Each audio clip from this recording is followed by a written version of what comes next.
Bonjour à toutes et à tous et bienvenue sur le podcast Fly with Mel. J'utilise ce podcast pour parler de mes voyages, de développement personnel et de toutes les jolies histoires que je peux écouter à travers mes rencontres. Et parce que je suis persuadée que chaque personne que l'on rencontre a quelque chose à nous apprendre, je vous invite à garder votre cœur, vos yeux et votre esprit ouverts sur le monde. Je vous souhaite un très bel épisode et bon vol!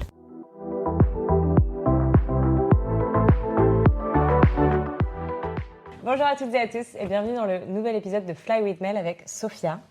Et aujourd'hui, on va accueillir Sophia pour parler de son incroyable parcours de transformation personnelle. Je la vois sourire parce que je sais que c'est un petit peu gênant souvent d'entendre parler de soi à la troisième personne. Mais du coup, je vous fais la petite introduction, comme ça vous saurez un petit peu plus qui j'ai en face de moi. Sophia, elle a eu une relation longue qui a duré 5 ans, c'est ça ? Donc après cette relation longue qui l'avait éloignée d'elle-même et éteint sa lumière, elle a pris la décision courageuse de tout plaquer pour se retrouver. Grâce au sport, au voyage en solitaire et à un profond travail sur elle-même, elle a reconstruit sa vie avec passion et liberté. Son parcours m'inspire beaucoup et vous allez savoir pourquoi très vite.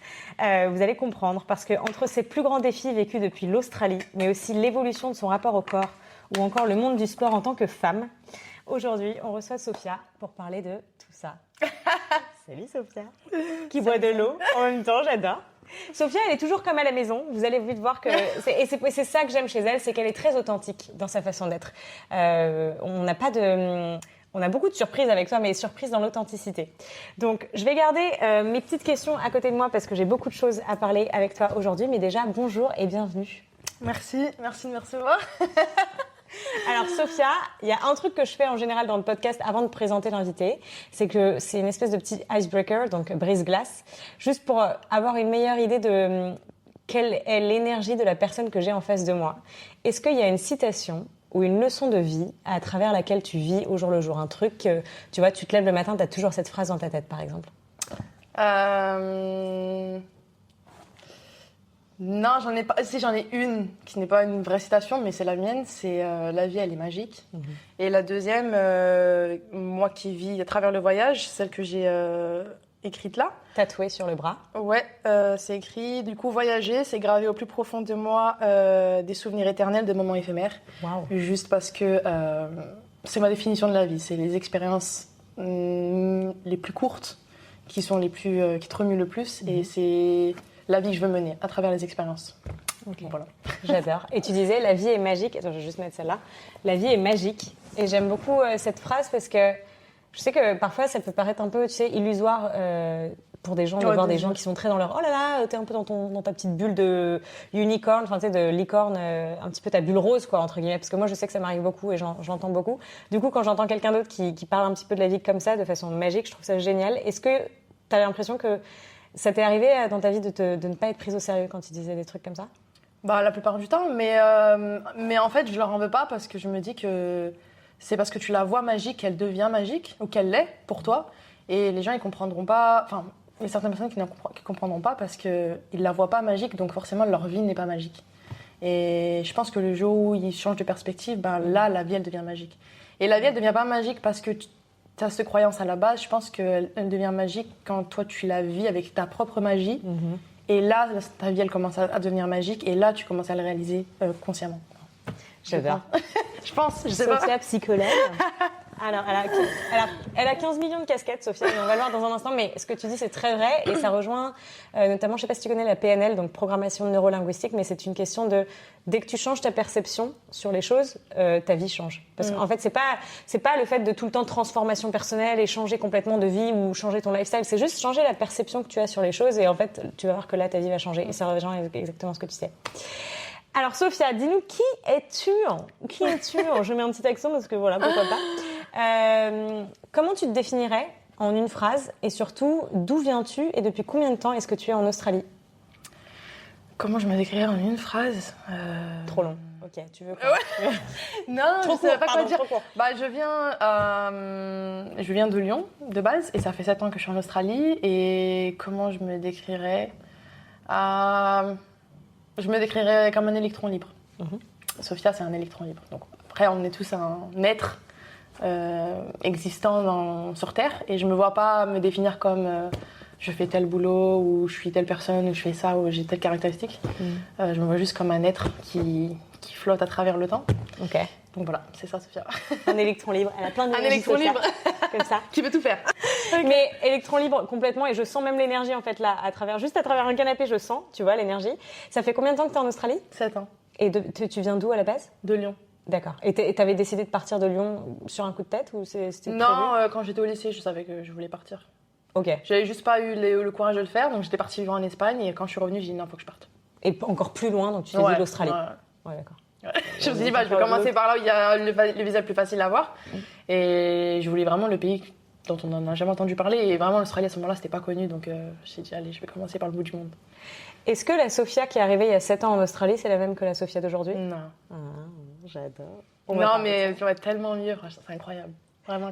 Tu sais quoi, petite anecdote vraiment qui m'a marqué jusqu'à aujourd'hui, mais il y a parfois des fois j'y repense, et au moment où ça s'est passé, je me dis quand je suis partie, quand j'étais à l'aéroport de Lyon, pardon.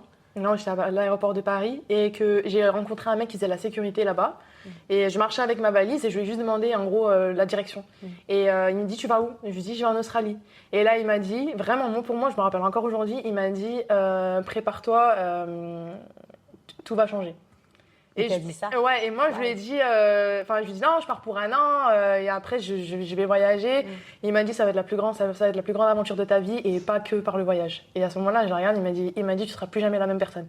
Et j'ai regardé, genre avec des yeux, j'étais émerveillée. Je me dis, attends, il me parle de quoi? Il sait quelque chose, c'est... Il me dit, ouais, profite de ton aventure. Mais je sais qu'il en parlait pas en mode, je vais kiffer ma vie en Australie parce que c'est chouette, tu vois. C'était vraiment, il parlait vraiment en gros, des 7 ans que j'ai vécu, et d'aujourd'hui, où est-ce que j'en suis. Tu l'as juste rencontré comme ça dans l'aéroport? Ouais, il faisait sécurité, et je lui dis, elle est où ma voix? Et quand je lui ai dit, il me dit, tu vas où? Je lui dis, je vais en Australie. Et il me dit, ouais, tu vas vivre là-bas? Je lui dis, je sais pas ce que je vais encore faire. Et il m'a dit, ouais, prépare-toi pour la plus grande aventure de ta vie, tu ne reviendras plus jamais la même. Et à ce moment-là, j'y croyais pas, parce que tu sais, tu sais pas ce que tu vas devenir, et tu penses pas tu penses pas du tout que tu vas changer. Tu penses pas que tu vas changer. Non. Tu sais juste que tu pars en voyage. Mais t'avais quel âge en plus quand 24. Ouais, donc tu vois, t'es déjà plus jeune, t'es encore, tu vois, innocente. Ouais. Non, je l'ai pas. Pas du tout innocente. Mais tu vois, c'est autre chose. C'est pas... T'as pas encore le regard que t'as aujourd'hui sur le monde, tu vois. Ouais. Donc tu peux pas vraiment trop savoir à quoi tu t'attends. Mais après, c'était plus... parce que quand tu pars en voyage, les gens, ils te disent que le voyage, ça te change. Ouais. Mais là, pour moi, je pensais pas que ça allait me changer autant. Et aujourd'hui, cette phrase, j'ai envie de le revoir, ce mec, et de dire... Tu sais pas à quel point ça m'a changé ma vie, genre. Ok, donc du coup, dans le contexte que j'ai lancé, au tout début du podcast, je disais que tu as eu une relation amoureuse très longue, qui n'a pas été super épanouissante, en tout cas à la fin. Est-ce que tu peux nous en parler un petit peu et juste nous donner le contexte? Déjà, ça s'est passé où, quand, et quand est-ce que ça s'est terminé et pourquoi? Ça fait beaucoup de questions. Commence par le début.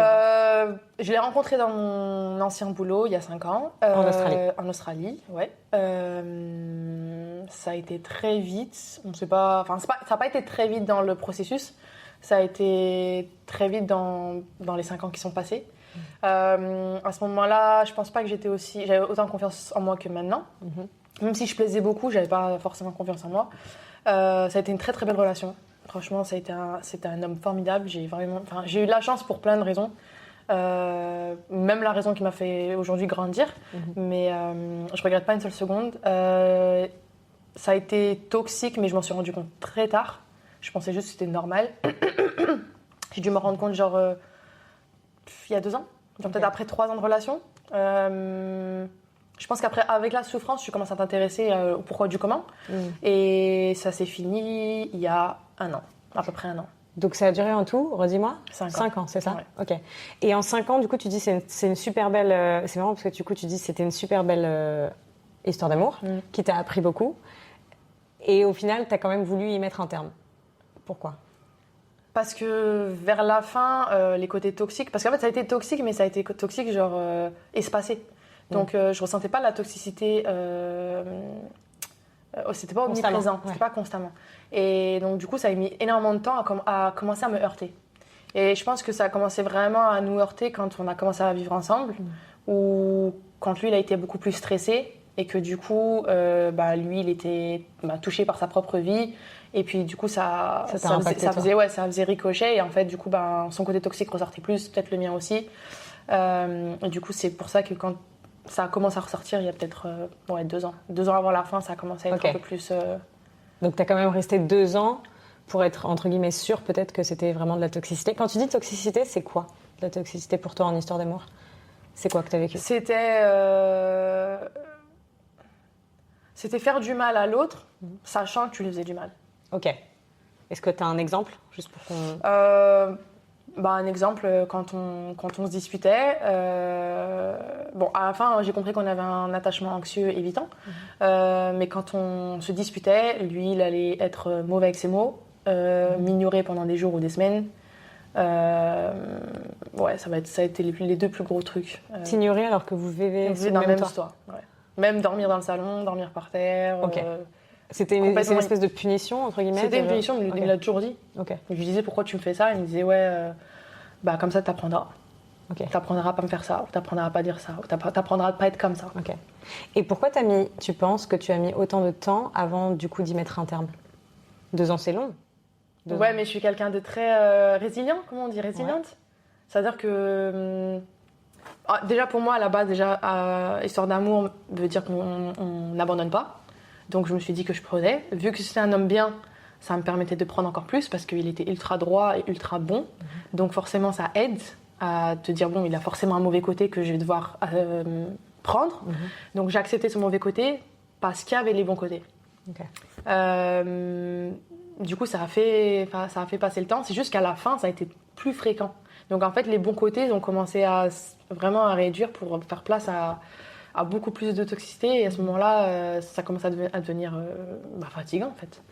Et qu'est-ce qui a fait qu'il y a eu un élément déclencheur ou quelque chose qui a fait que du coup tu t'es dit ça y est là, c'est bon, ça y est. Oui, la dernière embauche a été trop. Celle-là. Ouais, Okay. Ça a été celle. C'était pas celle de trop, ça a été la plus dure, plus intense. Tu m'as beaucoup parlé du fait que tu t'es perdue dans cette relation, ou que genre les gens te disaient que tu avais perdu ta lumière et que maintenant tu l'as retrouvée. Moi aujourd'hui je vois une Sophia qui est toute brillante, électron libre, lumineuse. Ça me paraît presque impossible de me dire que t'as pas été comme ça pendant 5 ans peut-être, je sais pas combien de temps, mais comment tu t'es rendu compte de ça, que tu avais perdu ou que tu n'étais plus toi-même en fait? Est-ce que tu t'en es rendu compte déjà pendant ta relation? En fait je me suis pas rendu compte les 3 premières années parce que c'était Covid. Et moi, je suis quelqu'un qui veut vivre nomade, je suis quelqu'un qui veut vivre de voyage, je suis quelqu'un qui veut vivre d'expérience. Lui, non. Mais les 2-3 premières années, c'était pas la question parce qu'il y avait Covid, donc il n'y avait plus de voyage. La 3e année, on était encore dans l'amour, les borders venaient juste de réouvrir, c'était pas encore, ça c'était pas encore ressorti en moi. Les 2 dernières années, ça a commencé à revenir. Oh, faut que je voyage, oh, faut que je sorte, oh, faut que je parte. Et à ce moment-là, je me suis rendu compte que je pouvais plus. Et je me suis rendu compte que le compromis que j'ai fait de OK, je vais voyager 1 fois par an ou 2 fois par an parce qu'il me laissait voyager, je me suis rendu compte que j'ai fait un compromis peut-être qui m'a en vrai fait de la peine. Parce qu'à la base, je voulais faire le tour du monde. À la base, je voulais partir. Avant de le rencontrer. Avant de le rencontrer, j'avais planifié de faire. J'ai travaillé pendant 1 an pour faire le tour du monde. Okay. Et je l'ai pas fait. Je l'ai pas fait parce qu'il y a eu Covid. Après, je l'ai pas fait par amour. Et les 2 dernières années, je me suis dit tu vois, t'as 30 ans, tu l'auras jamais fait. Et si c'est avec lui que tu restes, tu le feras jamais. J'ai toujours eu ça en moi de vouloir partir à l'aventure et je l'aurais jamais fait. Enfin, je l'aurais jamais fait en étant avec lui. Et au début, j'ai fait ce compromis d'être en couple et de partir en vacances. Mais j'avais ça en moi. Je l'ai pas quitté pour ça, mais j'avais ça en moi t'es bloqué maintenant et tu le feras plus parce que t'es avec lui. Et c'est une relation. Ouais. C'est une question qui m'est souvent revenue dans les tu sais, même dans les coachings de trucs d'amour, etc., etc. Où est la limite du compromis?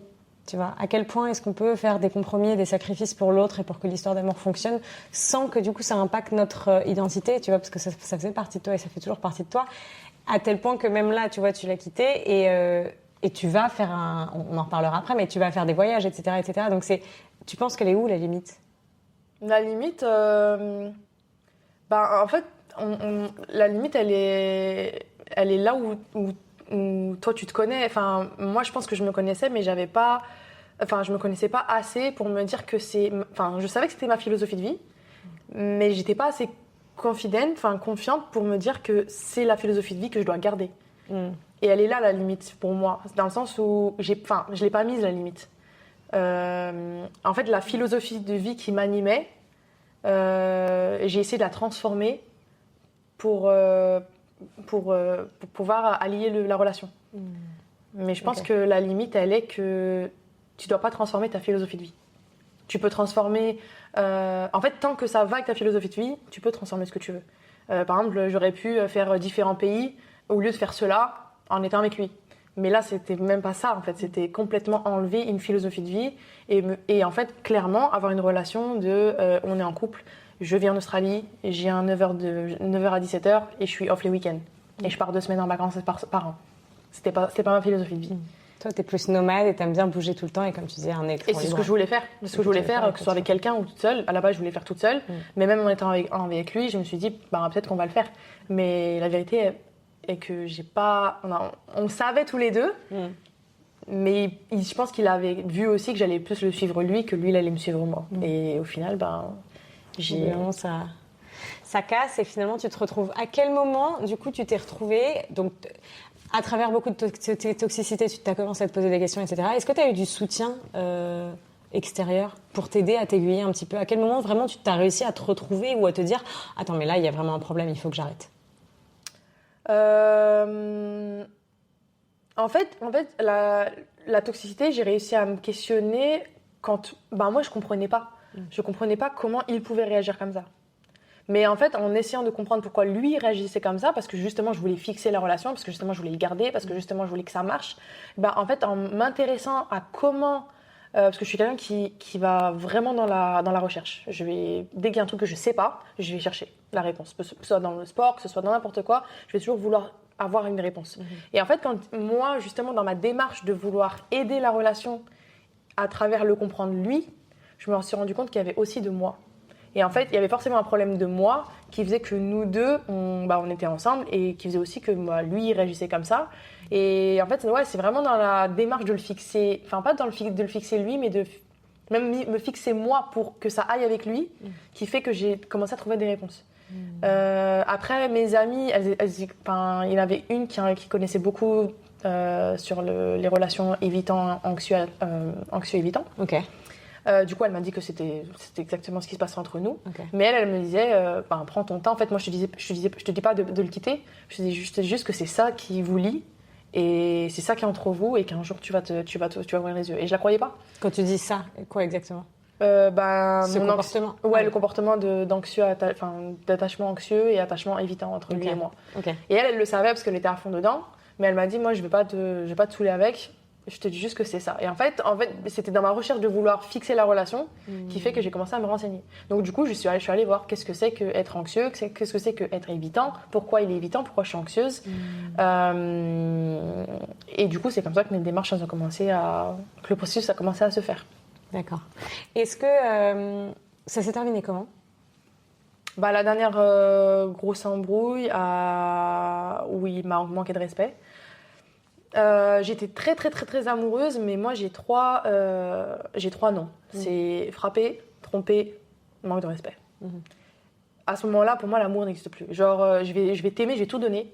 Après, je sais pas si tout le monde réagit comme ça, mais moi je sais que j'ai ces 3 limites. Tu enfreins ces 3 limites, je me retourne plus. Et en fait, la dernière embrouille, qui a été très très très intense, c'est là où il m'a manqué de respect. Et à ce moment-là, mon corps, mon âme, tout m'a dit non. Il m'a dit non, c'est bon. En fait, il y a plus rien à gratter entre guillemets, il y a plus rien à y faire parce que le manque de respect a été touché. Donc à ce moment-là. Et du coup, quand la relation se termine, comment tu te sens toi, dans le sens où oui, alors je parle pas de la relation en elle-même où c'est bien sûr que c'est difficile de faire partir de l'amour, mais plus en tant que toi, Sophia, est-ce que tu étais perdue à l'intérieur de toi? Est-ce que tu savais où est-ce que tu allais aller? Est-ce que tu t'es sentie soulagée? Comment tu t'es sentie toi? Ah ouais, je me sentais libérée. Libérée. En fait, je me sentais libérée parce que j'ai l'impression que toute ma vie était en stand-by parce que je devais vivre cet amour ou cette expérience. Et une fois qu'en fait je l'ai vécu, c'est comme si on m'a enlevé le pansement et que du coup mon corps pouvait... c'est comme si on m'avait mis un bandage autour du corps et que on libère enfin. Et qu'à ce moment-là, je pouvais enfin sentir le vent sur ma peau ou le soleil sur ma peau. Wow. À ce moment-là, je me sentais libérée. tu t'es pas posé la question, est-ce que j'ai pris la bonne décision? Non. Tu savais. En fait, je savais que c'était la bonne décision, mais depuis longtemps. En fait, depuis longtemps, je l'avais en moi. C'est comme si je cherchais une excuse pour que ça se termine. J'avais pas du tout la force d'en terminer pendant que j'étais avec lui, tant qu'il m'avait pas fait du mal. Mais des fois, j'en parlais avec mes copines, mes 2 copines qui m'ont vraiment soutenue quand je pleurais ou que ça allait pas, ou vraiment les 3 ans, même 4 ans où des fois ça allait pas. Elles ont toujours écouté. Il n'y en a aucune qui m'a dit Sophia, tu me saoules, ou Sophia, j'en ai marre, ou Sophia, c'est toujours la même chose, ou quitte-le. Elles m'ont toujours écouté. Et ça m'a beaucoup aidée. Et je les remercie d'ailleurs. Elles m'ont jamais jugée, elles m'ont jamais dit pourquoi tu retournes, mais j'ai perdu le fil. Tu penses que tu n'aurais pas pu faire ça? Enfin, en fait, je trouve que c'est vachement important les connexions humaines. Moi, je suis tout pour les connexions humaines, et je pense que parfois. Ouvrir sa porte et demander de l'aide, c'est ce qui peut parfois te sauver complètement. Est-ce que tu penses que tu aurais pu faire sans tes 2 copines? Tu penses que tu aurais pu t'aurais pu survivre, entre guillemets, aussi bien que ce que tu as fait? Non, parce que en fait, même si elles me donnaient pas de conseils parce qu'elles en avaient pas et parce qu'elles connaissaient pas l'environnement dans lequel on était. Enfin, elles connaissaient l'environnement, mais elles connaissaient pas ce qu'il fallait faire. Elles n'avaient pas les réponses. Mais juste qu'elles m'écoutent et que moi je pleure, en fait, ça m'aide dans le processus. Parce qu'à un moment donné, t'es fatigué de pleurer, t'es fatigué de te plaindre, t'es fatigué d'en parler à tes copines. Elles ont pas les réponses. T'en demandes pas parce que forcément. Elles vont te dire quoi, quitte-le. Enfin, c'est pas des réponses que tu as envie d'entendre non plus. Donc au final, juste le fait d'en parler, en fait, même toi, ça te fatigue. Ouais. Et en fait, le fait que toi, ça te fatigue, ça te fait ouvrir les yeux à toi. Alors, je sais qu'on en a parlé un petit peu de façon intime et personnelle ensemble et que tu étais OK d'en toucher un petit peu de mots sur le podcast. C'est un sujet un petit peu sensible. Et d'ailleurs, petit aparté, on a fait un podcast complètement sur le sujet qui va arriver juste là. C'est donc sur tout ce qui est eating disorders, j'arrive plus à le dire en français. Désordre alimentaire. Non, c'est pas du tout. Trouble du comportement alimentaire. Donc on va parler notamment de la boulimie. Et il y a un podcast complètement sur le sujet qu'on a fait avec Charlène que vous pouvez retrouver sur la chaîne et que je vous invite à écouter parce qu'on y va en profondeur et elle donne beaucoup d'espoir, cette jeune fille qui d'ailleurs s'en est sortie après plus de 10 ans dans la boulimie. Et du coup, je sais que toi, tu es passée par là aussi et je voulais qu'on en parle parce que c'est lié aussi à cette relation amoureuse où, en fait, tu te perds et je pense qu'au bout d'un moment, on se perd et du coup, tu dois trouver quelque chose pour réconforter cette espèce de vide qui a dû se créer à l'intérieur de toi, mais je pense que tu seras la mieux placée pour m'en parler. Qu'est-ce qui s'est passé, entre guillemets? Est-ce qu'on peut appeler ça une descente aux enfers ou est-ce que c'est quelque chose qui s'est passé? Non, parce que la boulimie est arrivée avant de rencontrer Ok. J'ai commencé la boulimie à peut-être 19 ans. Ok. Donc, ça s'était vraiment fait... Mais en fait, tout est lié. C'est fou, hein, mais tout est lié. Je pense que le fait d'avoir cet attachement anxieux avec mon ex vient aussi du fait de ma relation avec mon père. Okay. Sauf que la relation avec mon père où j'ai été peut-être dénigrée, moquée, pas acceptée par mes rondeurs ou quoi que ce soit, a fait que du coup j'ai commencé à avoir des troubles de comportement alimentaire. Mais du coup j'ai retrouvé ça a encore plus grandi quand j'ai retrouvé Kamran parce que forcément... Kamran, donc ton ex. Oui, parce que du coup, vu que j'avais pas assez confiance en moi de par ma relation avec Kamran, avec mon père, vu que j'avais pas confiance en moi avec mon corps, et je recherchais cette validation chez Kamran. Et quand tu dis une validation de quoi? D'être fine, d'être mec, c'est quoi cette validation dont tu parles? D'être aimée, en fait. Okay. Si, pour moi, si mon père se moquait de moi ou m'acceptait pas ou était pas genre aimant, ou il me rejetait, ou m'abandonnait, peu importe comment je l'ai pris. Du coup, j'ai peut-être créé ça pour combler ce vide. Mais du coup, en rencontrant Kamran, quand bien même il m'aimait, j'étais dans la constante recherche de sa validation, d'être aimée par Kamran, d'être acceptée par Kamran. Et du coup, lui, comme il était évitant, c'est pareil, en fait, je le prenais comme un rejet, je le prenais comme je suis en train de le perdre, je le prenais comme je suis pas assez bien, et du coup, c'est un cercle vicieux. Donc, la boulimie, je l'ai toujours fait, donc je l'ai fait depuis très très jeune, depuis que j'ai 18-19 ans. Kamran n'a pas intensifié ça. La relation avec Kamran m'a fait rendre compte du mal que je me faisais. Ok. Et donc, c'est là où vraiment ça a pris une très grosse ampleur, c'est dans le sens où moi j'ai commencé ma guérison grâce à Kamran. Ok. Sauf que ma guérison, à cause de la boulimie, en fait c'est lié, mais du coup c'est entremêlé. Oui. Kamran m'a fait ressortir les problèmes de santé que j'avais. parce qu'il prenait énormément soin de moi. Et du coup, quand il a remarqué que j'avais des problèmes de santé, du coup, j'ai compris la boulimie. Ok. Quand j'ai voulu guérir la boulimie... Donc alors attends, juste, quand tu dis problème de santé, c'est-à-dire que tu as commencé à quoi? Tomber malade ou avoir des mon soucis système avec tes immunitaire. dents? Ouais, j'ai un problème avec mes dents, avec mes gencives, à Ouais. cause du vomissement. Ok, J'avais des problèmes à l'estomac. J'avais des remontées gastriques que Cameron entendait. ok, En fait, il vivait un peu sans le savoir parce qu'il savait pas ce que je faisais. ok. Mais du coup, j'avais des réactions. Mon corps avait des réactions que lui-même trouvait qu'il trouvait bizarre. Et du coup, Et toi, tu les trouvais pas bizarres. Lui, il les trouvait non. plus bizarres. C'est fou ça. Moi, je me rendais pas compte, moi, je savais d'où ça venait. Ok. Donc du coup, je me prenais pas la tête. Ouais. Mais ça te faisait pas peur? Non. Ok. Et en fait, lui, du coup, il m'a fait ressortir ça.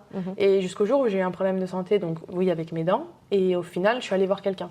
Et quand je suis allée voir quelqu'un, un dentiste, et qu'elle m'a dit les problèmes que j'avais, à ce moment-là, je me suis dit stop. C'est pareil que quand j'ai quitté Cameron. En fait, dès l'instant où moi mon corps, il snap, en fait. Il se rend compte que là, c'est la limite.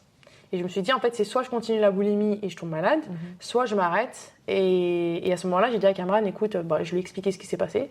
Et je lui ai dit qu'à partir de maintenant, j'allais prendre soin de moi, donc j'allais recommencer à manger. Et que si mon corps ne lui plaisait plus, parce que j'avais vraiment ce problème avec ce corps-là, qu'il me le dise. Et puis à ce moment-là, en fait, sa vision à lui ne m'intéressait plus. Alors, si on revient un tout petit peu 2 secondes par rapport à la vision du corps dont tu parles. Donc, tu me dis, ton corps à cette époque-là ne te plaisait pas. Non. Est-ce qu'il t'a plu à un moment donné, ton corps? Maintenant. Voilà. Mais avant ça, non. Non. Donc, tu te trouvais différente. Je me trouvais gros, je me trouvais pas belle, Ok. je me trouvais... même si je plaisais, c'était pas assez pour moi. Et est-ce que tu penses que ce rapport à la nourriture a aussi été déclenché par ton rapport au corps? Oui. Ok. Parce que je ne m'aimais pas ou je ne m'acceptais pas. Du coup, Je pensais que les autres ne m'acceptaient pas et ne m'aimaient pas. Ouais. Et donc, du coup, j'avais ces troubles alimentaires pour essayer de réparer ces défauts chez moi. d'accord. Donc, quand tu dis essayer de réparer, c'est-à-dire quoi? Maigrir. Maigrir et être conforme, entre guillemets. Entre Alors là, guillemets, je mets vraiment des à la énormes guillemets, hein. société... Un peu folle. D'être un peu plus fine. Ok, d'accord. Parce que je pensais que c'était comme ça que j'allais être acceptée de mon père et du coup Cameron dans ma relation. Et donc, tu dis qu'au final, tu as expliqué à Cameron, c'est ça? Tu as expliqué à Cameron ce que la boulimie et par quoi tu passais, etc. Comment il l'a perçu, lui? Comment il l'a accueilli, entre guillemets? Très bien, il a été hyper compréhensif. Il pensait pas une seule seconde que... Lui qui me voyait comme une femme forte, il pensait pas du tout que j'allais avoir cette faiblesse, entre guillemets. Il a été très... compréhensif, quoi. Compréhensif, d'un grand support. Il m'a Je pense que c'est jamais important de jugé. dire. Il a été... il m'a dit, jamais été là que pour ton corps me plaît, il me va très bien, je sais pas pourquoi tu t'es mis ça. Mais en fait, encore une fois, je le faisais pas pour Cameron. Je l'ai fait parce que c'était une habitude à la fin. C'était une habitude et pour moi, c'était une aide pour avoir le contrôle sur mon corps. Parce qu'à ce moment-là, mon corps était stable, je grossissais pas. Donc à ce moment-là, je me dis, j'ai besoin de garder cette habitude pour garder ce corps. Et parce que dans ma tête, je me dis, si je perds cette habitude et que je grossis, je perds Cameron ou je perds les autres. Ou je perds la validation. Waouh.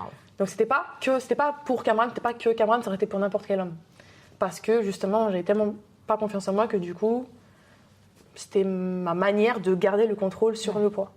C'est lourd de vivre avec ça au quotidien. Et surtout quand tu te rends compte au final que t'as pas vraiment de contrôle en fait sur ce poids-là, parce qu'on va en parler dans une seconde, mais c'est ce que tu m'expliquais juste après, c'est qu'au final tu as commencé à maigrir quand tu as été guérie en fait de toute cette maladie-là. Est-ce que... qu'est-ce qui s'est passé quand tu as décidé de t'arrêter? Tu t'es arrêtée du jour au lendemain après avoir vu la dentiste? Ouais. Comme ça? Ouais, je dis plus jamais. Je dis même si je prends 10 kilos, je m'en fous. Ok. Qu'est-ce qui s'est passé dans ta tête, tu penses? C'est vraiment la peur? Tu penses que c'est la peur de tomber vraiment plus malade? Non, en fait, non. S'il y a eu un peu de peur d'aller, que ça aille plus loin, parce que je me suis dit, putain, si j'ai aggravé ma santé buccale ou même à l'intérieur, du coup, j'allais faire des visites. Bon, j'ai rien eu, mais je me suis dit, à ce moment-là, mais qu'est-ce qui vaut le plus? Perdre un intestin ou même pas perdre 2 kilos, parce que j'ai jamais perdu de poids. Et à ce moment-là, je me dis, mais en fait, ça sert à rien ce que je fais. Et après, j'avais un peu de peine. Je me suis dit, ça me faisait peur parce que j'avais peur de manger et de devoir grossir. Mais à ce moment-là, je me suis dit, je préfère prendre 3 kilos que perdre un organe ou quoi que ce soit, en perdre mes dents. Donc, du coup, en fait, le rapport l'urgence à ce moment-là, c'était pas de perdre du poids, c'était d'être en bonne santé. Donc du coup, je me suis concentrée sur ça. Waouh. Mais c'est fou quand même que du jour au lendemain, et je me souviens quand tu m'as raconté ça, je me suis dit, waouh, du jour au lendemain, parce que tu sais, on dit tout le temps une habitude, tu mets 21 jours à déconstruire une habitude et à en construire une nouvelle, tous ces trucs-là. Et en fait, ce que j'aime bien dans ton discours, c'est que c'est différent de ce qu'on entend d'habitude et ça peut donner de l'espoir. Et c'est pour ça que je trouvais ça important d'en parler dans le podcast, c'est que ça peut donner grave de l'espoir. Et en plus, tu t'en es sortie sans aller voir de psychologue, de nutritionniste. Non, je voulais aller voir un psy, mais c'est trop cher. Je me suis dit, à ce moment-là, peut-être que j'ai besoin d'aide, peut-être que j'ai besoin d'en parler à quelqu'un qui aura les réponses. Mais c'était trop cher pour moi à ce moment-là. Donc du coup, je me suis aidée de YouTube. Ok. Parce qu'il y en a plein qui en parlent. Je te connaissais pas à l'époque, mais c'est vrai. Je me suis beaucoup. Enfin, c'est vraiment YouTube, YouTube qui m'a aidée à comprendre. En fait, j'ai pas cherché de comment fixer ça, c'est vraiment comprendre pourquoi je faisais ça. Après, quand le vomissement, je savais que c'était par rapport à mon père et vraiment cette perte de poids. Parce qu'il fallait que je sois fine, il fallait être bien, c'était vraiment ça. Et à ce moment-là, c'était plus la priorité, mais à ce moment-là, c'était la santé. Donc à ce moment-là, je me suis dit, je vais recommencer à manger. Et comme j'ai voulu recommencer à manger et que je voulais pas grossir non plus, j'ai essayé de m'intéresser, encore une fois, je cherchais la réponse. Parce que je cherche toute la réponse, je me dis, il y a bien des gens qui mangent ce qu'ils veulent. Il y a bien une façon pour moi de manger ce que je veux et pas grossir. Donc du coup, je me suis intéressée à la nutrition. Wow. Pas dans l'extrême, mais assez pour pouvoir manger et pas grossir. Au final, j'ai commencé à manger, à compter mes calories, pas dans l'extrême, en mangeant ce que je voulais, mais en comptant. Et j'ai fait appel à un nutritionniste et j'ai perdu du poids. Je trouve ça fou. Et j'ai envie que tu le redises encore. Parce que franchement, je pense que ça donne beaucoup d'espoir. Tu vois, pour en avoir interviewé, pour avoir eu des gens que j'ai eu même pas profondément dans le coaching, parce que c'est pas mon rôle d'apprendre aux gens comment manger. Mais même moi-même, comme toi, j'apprends beaucoup sur la nutrition. Ça me passionne aussi. Je pense que ça donne beaucoup d'espoir de dire aux gens, en fait, vous n'avez pas forcément... Alors, j'ai pas envie de dire, il faut pas aller voir de corps médical ou de médecin. Il faut, si vous pouvez, et si vous avez la possibilité, allez-y. Mais si vous n'avez pas la possibilité, ça veut pas dire que vous pouvez pas vous en sortir, en fait. Vous pouvez complètement, parce que si vous avez de la résilience, comme tu as dit, apprendre les choses, parce qu'on a tout sur Internet et ChatGPT aujourd'hui. Et puis vous dire, en fait, ce que en vous rapprochant de la guérison, vous vous éloignez de quelque chose. Donc, toi, tu t'éloignais, du coup, de tomber un peu plus malade ou d'avoir plus de frais, etc., etc. Et je pense que c'est vachement beau et c'est fort et bravo. En fait, je l'ai vraiment fait à ce moment-là quand j'ai appris que du coup j'avais des problèmes. À ce moment-là, c'est la première fois de ma vie que j'ai eu de la peine pour Sophia. C'est vraiment la première fois de ma vie où je sais pas, il y a un truc dans mon cerveau où j'ai vu Sophia, en fait, la petite Sophia détachée, où je me suis dit mais pourquoi je t'ai fait ça? En fait, ça m'a vraiment fait de la peine. C'est comme si à ce moment-là, quand elle m'a dit que je m'étais fait du mal, elle savait pas pourquoi, mais quand en fait j'ai entendu que du coup j'avais physiquement atteint à ma propre personne, c'était comme si j'avais fait du mal à quelqu'un. Je l'ai vraiment vu en mode j'ai heurté quelqu'un, j'ai vraiment heurté quelqu'un. Et dans le sens où vraiment au niveau de la santé, c'est comme si je frappais quelqu'un dans la rue et je lui cassais les deux jambes. À ce moment-là, je vais me dire mais t'as de la peine en fait quand tu vois ça. Et c'est exactement ça que j'ai ressenti pour moi-même. Et à ce moment-là, je me suis dit plus jamais.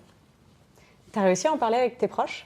Tes amis ou ta famille ou ton père? Non, les 2 premières années à personne. Non, personne. Jusqu'à du coup mes 2 meilleures amies avec qui j'ai parlé de Kamran quand ça allait pas. À ce moment-là, j'en ai parlé parce que du coup c'est venu dans la conversation.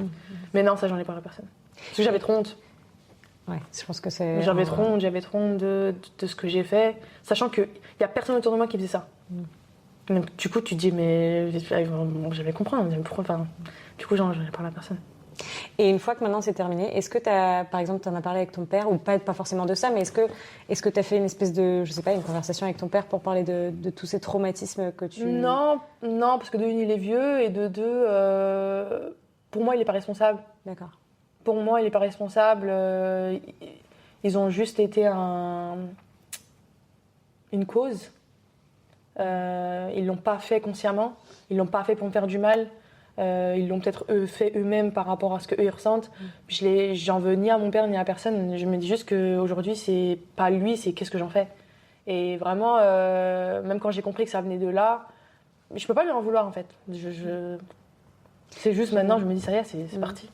J'adore parce que tu as vraiment ce mental pas de victimisation en fait. Tu trouves pas des excuses pour être dans là où tu es en fait. Je trouve que J'aime bien enfin, je pense que c'est important de le souligner parce que ça va justement aller avec le sujet qu'on va évoquer juste maintenant avec le sport et notamment le sport en tant que femme, surtout dans les sports un petit peu plus où tu vois plus d'hommes en fait. C'est pas forcément des sports masculins, mais des sports où tu vois plus d'hommes et ce côté que t'as de, je suis pas une victime en fait. Oui, madame, on veut des hommes. Ah oui, parce qu'on aime les hommes.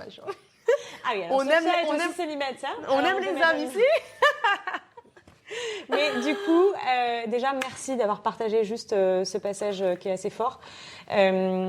Donc, tu as traversé ça pendant ta relation qui était aussi déjà toxique. J'imagine que pendant ces 5 ans de relation où toi-même, tu n'allais pas bien et tu étais perdu et tu n'étais pas aligné avec tes valeurs et tes priorités de la vie, j'imagine que oui, quand tu en sors et quand tu sors de tout ça en même temps, tu te sens fly with Mel, quoi. Tu vois, fly with Sophia. Du coup, t'as des ailes.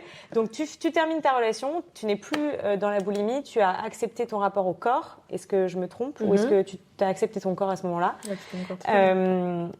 sans aide extérieure, avec l'aide d'une nutritionniste et de YouTube. Donc, déjà, je veux juste te féliciter encore parce que je trouve que c'est fou et c'est beau. Bravo, ça donne de l'espoir. Et après ça, qu'est-ce qui se passe avec Sophia, du coup? Parce que du coup, t'as des ailes, t'as envie de t'envoler. C'est quoi? Tu vas vers quoi? Quand je reviens sur le fait que je dise que Cameron m'a apporté énormément, il l'a apporté vraiment inconsciemment. Dans le sens où il y a énormément de choses qu'il n'aimait pas chez moi. Il aimait ça au début, mais ça lui faisait peur et puis il voulait pas que je le sois non plus à fond parce que du coup c'était dur pour lui d'accepter parce que forcément ça allait m'éloigner de lui. Électron libre, ah oui, ça c'était quelque chose qu'il avait du mal. Les sports d'hommes, c'est quelque chose qu'il avait du mal. Les voyages, c'est quelque chose qu'il avait du mal. En fait, tout ce qu'il faisait moi, j'avais exactement toutes les parties qu'il n'aimait pas trop. Je me pose presque la question du pourquoi il t'a choisi, on était en fait. Oui. En fait, ça le faisait rêver, il trouvait ça beau, mais dans la vie à deux, dans la vie stable, c'était... ça n'allait pas ensemble. Okay. Pour lui, ça allait pas dans sa vie de rêve, entre guillemets. Peut-être dans sa philosophie de vie à lui, en fait. Et donc, faut savoir que du coup, en fait, tout ce qui me faisait rêver, et je le faisais de moins en moins. Et donc oui, la Sophia que tu vois ici, c'est la Sophia qui était avant, avec moins de confiance en elle. Mais du coup, toutes mes amies me connaissent comme toi tu me connais aujourd'hui. Donc elles ont vu la transformation avec Amran et je le savais. Même moi, je le savais. Je savais que j'attendais, je disais juste, j'aimerais tellement en finir juste pour redevenir moi-même. Mais je n'avais pas la force. Je n'avais pas la force de dire à Cameron, je suis désolée, je suis plus la même, faut que je m'en aille. Impossible. Impossible. Donc j'ai attendu d'être heurtée pour réussir à partir. Donc quand je l'ai connu, je faisais de la boxe. J'en ai fait pendant 3 ans. Ah, tu faisais déjà de la boxe? Je faisais de la boxe. Okay. J'en ai fait pendant 3 ans et quand je l'ai connu, il m'a pas dit on fait pas, mais il m'a dit moi j'aime pas trop les filles qui font de la boxe, je vois pas pourquoi une femme se bagarrerait, c'est pas très beau, c'est masculin, c'est un truc de mec. Enfin, c'est moche chez une femme. Il aime pas les femmes qui font de la muscu parce qu'elles sont trop musclées, il aime pas les femmes qui ont trop de muscles. Il aime bien les filles. Bref, il m'a donné un peu sa vision et moi, je me suis dit bon, j'avoue, aller à la boxe, être qu'avec des gars, revenir avec des bleus, je peux m'en passer. Donc du coup, j'ai arrêté. J'ai fait un peu de fitness, un peu de muscu, etc. Un truc un peu plus féminin pour lui. Okay. Du coup, j'ai plus fait de boxe. Et pour moi, c'était pas un compromis qui allait briser ma vie comme le fait de pas voyager. Tu vois, mais c'est quelque chose que j'ai fait. Et en fait, quand ça s'est fini, je me suis dit, je vais me remettre au sport. Et à ce moment-là, le seul sport que je voulais faire, c'était les sports de combat. Okay. Et je me suis dit, tu sais quoi, cette fois-ci, je vais apprendre la Muay Thai. Et du coup, je me suis mise à la Muay Thai. Sauf que du coup, j'étais tellement heureuse dans ma Muay Thai et dans ma gym. Et du coup, que je me suis liée d'amitié avec les mecs de ma salle. Et au final, de fil en aiguille, ils te disent bon viens avec nous au MMA, viens avec nous à la lutte, viens avec nous au jiu-jitsu, et au final je fais tout. Waouh. Donc attends, tu fais quoi? Ouais, vas-y. Du coup en 6 mois, donc moi je quitte Cameron. 3 mois plus tard, je me dis je vais reprendre au sport. Le seul sport qui me faisait du bien et que j'aimais, c'était la boxe. Je suis inscrite dans une salle de boxe où il y a un peu toutes les disciplines pour pouvoir un peu toucher à tout. Et je me suis dit pourquoi pas et essayer de la Muay Thai en boxe au lieu de faire que de la boxe anglaise. Et à ce moment-là, du coup, je me suis dit, j'ai commencé un sport et puis j'ai vu que c'était cool. Je me suis dit, attends, je vais essayer l'autre sport et puis maintenant. Parce qu'en fait, là, il n'y a plus de limite et il n'y a personne pour te dire non. Il n'y a personne qui me dit. Et du coup, ce qui est marrant, c'est que la boxe, il y a énormément de femmes qui font de la boxe. Aujourd'hui, je fais des sports où il n'y a pas de femmes qui font ce sport. Enfin, très peu de femmes qui font ce sport-là. Donc j'ai passé du tout au tout. Il m'a annulé. C'est comme si tu donnais un jouet à un enfant et tu lui retirais, tu disais non, désolé, je peux plus jouer, c'est pas ton âge. Et à ce moment-là, tu vas vraiment à l'extrême. Donc aujourd'hui, je fais du MMA, où je fais de la lutte, et il n'y a pas de femmes. Attends, je vais me reculer un petit peu. Il n'y a pas de femmes du tout? Pourquoi tu penses qu'il n'y a pas de femmes? J'ai demandé aux garçons, surtout la lutte. Jiu-jitsu, il y en a. Ouais. Et MMA, il y en a, mais c'est des femmes qui vont être. Comment on dit fierce? Elles n'ont pas peur? Elles sont fortes, quoi. Ouais, elles sont résilientes. Ouais, pour faire du MMA, il faut quand même que tu sois. T'as pas peur, quoi. Très forte, ouais. Mais du coup, la lutte, j'ai commencé parce que je les voyais rigoler, je les voyais avoir du fun. Et je me suis dit, attends, ça a l'air cool comme sport. Du coup, j'ai essayé avec les garçons, mais en fait, j'ai l'impression de m'amuser comme avec mes frères. Donc en fait, je le vois pas comme un sport où tu te fais mal. Et en fait, j'ai demandé aux garçons, je dis, mais pourquoi il n'y a pas de femmes? Parce qu'il y a des femmes dans ma salle à la boxe, il y a peut-être 2-3 filles qui font de la boxe. Et il m'a dit, bah Sophia, regarde, on transpire, transpiration partout, il y a de l'eau sur le sol, on se porte, c'est moche, c'est dur, c'est un des sports les plus durs du monde. Non, il n'y a pas de femme qui veut porter un homme en l'air, qui veut se rouler au sol avec un mec sur toi. J'avoue, bon, je comprends. Mais il y a Sophia. Et franchement, j'adore, c'est tellement fun. On passe tellement de bons moments, j'adore. Et là, je me dis, si je retrouve mon ex, si je lui dis, je fais du MMA et de la lutte. Je vais dire, oh là là, mais alors toi, je t'ai perdu. Qui es-tu? Non, tu m'as perdu. Parce qu'au final, oui. D'ailleurs, au final, j'ai pas fait de la boxe parce que c'était trop masculin. J'ai recommencé la boxe. Okay. Et 3 mois plus tard, mon coach me demande de faire un fight. Une compétition. Une compétition de boxe. Donc, en 3 mois, il voit assez de potentiel pour m'envoyer en compétition. Waouh. Sachant que j'en avais pas fait pendant moins de 4 ans. Et sachant que j'aurais pu en faire 4 ans s'il m'avait pas arrêté. Donc qui sait, après, c'est pas mon rêve de devenir boxeuse. Oui. Mais pour dire que c'est marrant que quelque chose que j'ai pas fait et qu'on m'a refusé de faire, enfin on m'a dit de pas faire, au final c'est quelque chose où d'autres gens ont vu du potentiel. Parce que c'est quelque chose qui est inné en toi et ça t'est destiné, c'est tout. Je pense que ça reviendra souvent à toi, mais est-ce que du coup tu regrettes Non, je regrette pas parce que again, c'était pas mon rêve. Okay. Par contre, si j'avais été en relation, mariée, enfant et je n'aurais jamais voyagé dans le monde, oui. Et le pire, c'est que je pense qu'il y a beaucoup de gens comme ça, oui, tu vois, qui se rendent compte peut-être trop tard de tout ça fait peur. Bah oui, bien sûr que ça fait peur. Ça fait peur de se quitter pour suivre sa passion ou cette petite voix en toi qui te dit non, mais il y a ça qui t'attend. Et puis comme tu disais, c'est pas confortable aussi. Ça veut dire qu'il faut avoir le courage. Le courage de dire, bah attends, là, je quitte tout. Je quitte l'appart, je quitte ci, je quitte ça. Mais j'ai eu super peur quand... Et puis toi, il y avait un visa aussi australien. Alors les gens qui nous écoutent vont pas forcément toujours comprendre ce que c'est le visa. Mais en gros, t'étais sur le visa de ton mec, Cameron, pour pouvoir rester aussi en Australie. Donc il y avait aussi ça qui fait que... Et puis il m'a énormément aidé. Il m'aidait financièrement. Ça a été un très bon partenaire. Et c'est quelqu'un qui m'a énormément apporté, mais dans tous les aspects. Du coup, quitter ce confort ou même si je suis quelqu'un qui aime vivre dans l'inconnu et dans l'inconfort, tu prends l'habitude. En 5 ans avec lui, où tu as ton petit cocon, où tu sais que tu manqueras jamais d'argent parce que toi tu travailles et puis lui il t'aide et puis vous entraidez, vous êtes tous les deux ensemble, il y a toujours quelqu'un pour t'épauler si tu es triste.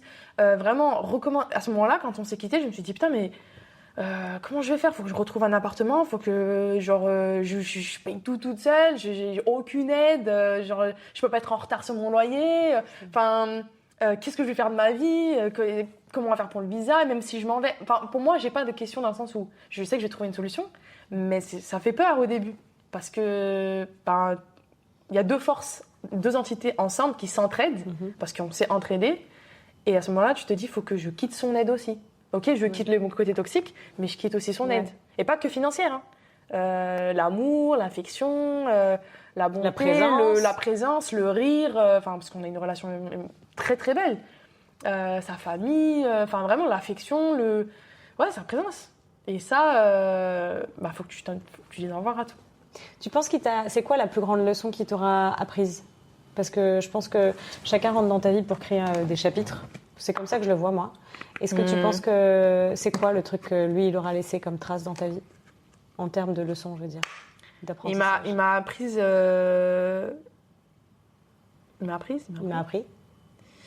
que j'étais un être exceptionnel et que j'avais pas besoin de changer quoi que ce soit. Aujourd'hui, je changerai plus jamais. Je changerai totalement mes côtés toxiques. Si demain j'ai un partenaire ou même des amis ou même seul, dès l'instant où j'ai un côté toxique, ça ne me dérange pas du tout de travailler dessus. Mais demain, je ne changerai plus jamais de ma vie. Pour moi, c'est catégorique et j'espère que toi, en tant qu'amie, si un jour tu vois ça, tu me dis Sophia, rappelle-toi de ça, j'ai la vidéo. Je mettrai le podcast. Voilà, mais demain, je rencontre n'importe quel homme, je suis la Sophia nomade, je suis l'électron libre, je suis quelqu'un qui fait du sport de combat, je suis peut-être masculine, je suis sociable, je suis bruyante, peu importe. Je fais un 40, je fais un 38, je fais un 36. Tout ça, ça ne changera pas. Et en fait, je me dis que tout ça, tout ce que j'ai décrit, c'est ce qui fait que je suis exceptionnelle. Et je veux plus jamais perdre cette lumière. Plus jamais, parce qu'aujourd'hui, c'est cette lumière-là que je peux transmettre à mon autre partenaire, à mes amis ou n'importe qui dans le monde, en fait. Et c'est ça, en fait, qui fait que je suis connectée et plus jamais je veux perdre ça, en fait. Surtout pas pour quelqu'un, en fait. Cette personne-là, je veux qu'elle me regarde avec le même regard que je me porte aujourd'hui à moi-même. Je veux que cette personne-là dise « Sophia, waouh !» Parce qu'aujourd'hui, c'est comme ça que je me vois. Sans prétention, hein, vraiment, c'est pas du tout de la prétention. Je suis pas meilleure. Je suis juste que je suis contente avec ce que j'ai à l'intérieur de moi.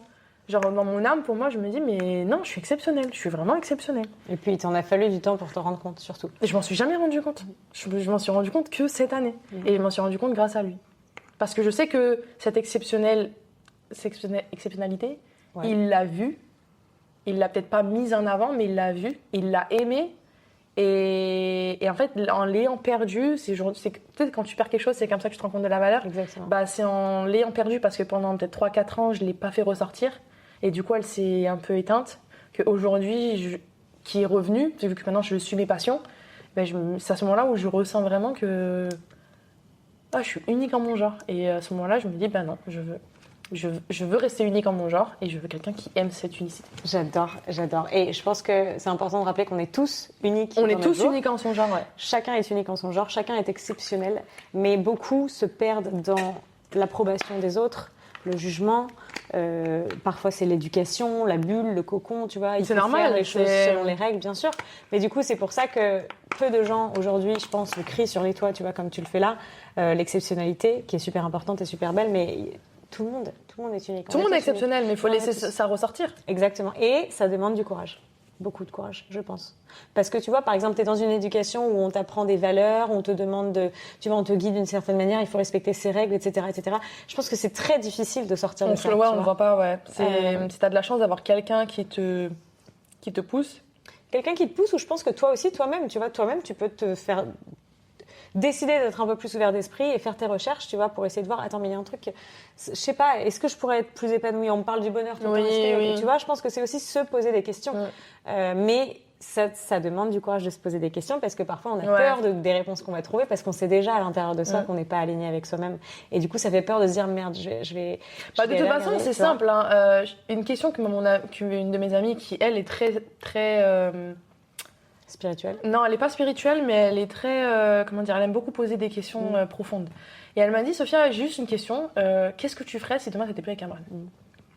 Et à ce moment-là, je lui ai répondu tac au tac. Enfin, pour moi, c'est comme si j'avais un plan B, en fait. Genre, c'est même pas un plan B pour me sauver, c'est un plan B de ce qui est vraiment en moi.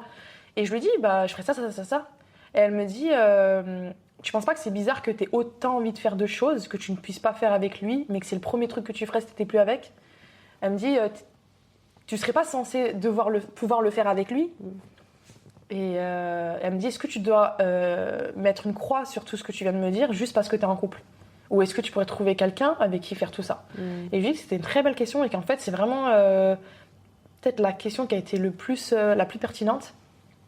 C'est de me dire, et ça je te l'avais dit une fois, en fait, pour moi, aujourd'hui, si tu es en couple et que tu fais pas ce que tu aimerais faire si tu l'étais plus, c'est qu'il y a un problème quelque part.